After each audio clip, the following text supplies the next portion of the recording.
The Best of Simon and Kirby's Mainline Comics. Now, this is done by John Morrow, and this is a Two Morrows Publishing.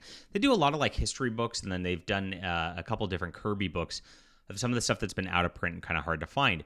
Now, this was a publishing venture that both these men started in the 50s, and they were trying to get some hits out of what they were doing, and it collects, I believe, all of the Kirby work through that full publisher, and then some other stuff too that maybe Kirby didn't draw, but it didn't collect the full line. There's some missing comics if it's outside of Kirby, and that's kind of how these collections go because most people just want to see the Kirby art at this juncture.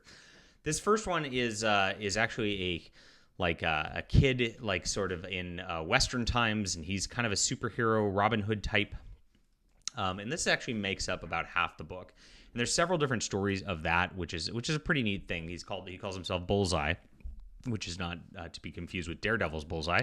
This came before that. And as you can see, it's a beautiful Kirby art. These stories are all wonderful and well worth the read. You get some just solid classic comics through the course of all this. And I love the restoration job looks pretty good through the course of this book too.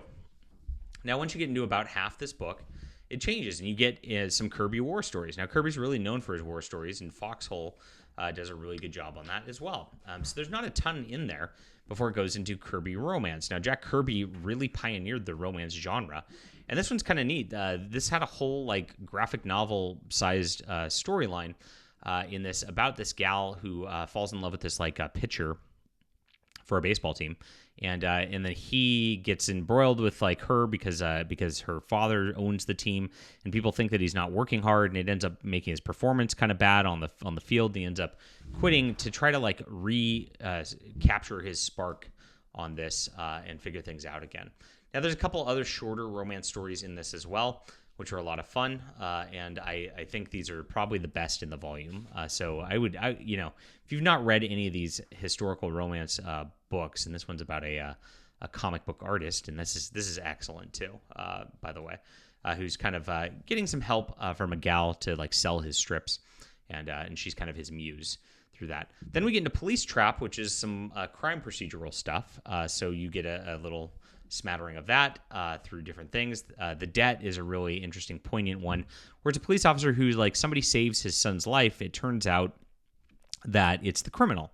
And the criminal who he's chasing ends up doing that. And he goes, you know what? You're a murderer anyway. I do have to send you to jail. And he doesn't let him off. He does the morally right thing, making sure the guy gets justice, even though he did a good deed and saved his son.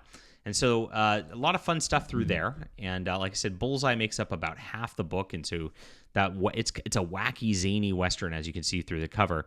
But it's just such a smattering of stuff. And you get that wonderful Kirby art. And Joe Simon's a wonderful writer, too. So everything through this is just top-tier stuff. I love the production and this nice, like, kind of oversized hardcover. It's good for, of course, Kirby collectors all across the board. I'll call this a 9 out of 10 overall, and wonderful stuff that you don't see that gets reviewed or even talked about much, but this is the type of stuff that comics was made for, the type of stuff that we want to promote over here. Leave a comment down below with what you think about this. Hit that like and subscribe button. We'll be back soon.